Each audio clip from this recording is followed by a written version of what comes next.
the president's conclusive and preclusive powers, and it is insulated from at-will presidential supervision, that is a separation of powers problem. It does 200 things, and one of the 200 things involves the exercise of an exclusive and conclusive presidential power. That would be too much. That would be too much with respect to that power, but maybe the solution to that is to sever out that power and not to strike down the entire agency. Thank you.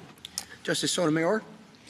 Counsel, Sheila law involved the CFCP, and it relied very heavily on, focused very heavily on the novelty of the CFPB structure and the fact that it was a historical anomaly, correct?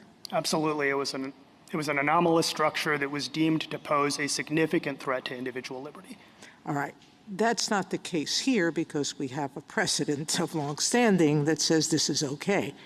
The Chief asked a question about whether the additional powers the FTC has gathered create a different situation. As I see it, and as the judge in the district court outlined very clearly, most of the original powers of the FTC when Humphrey's estate was decided are the same powers of today, correct? That is correct. And there is one power that I've identified that might be different, and that the FTC's cease and desist orders have now binding effect immediately, correct?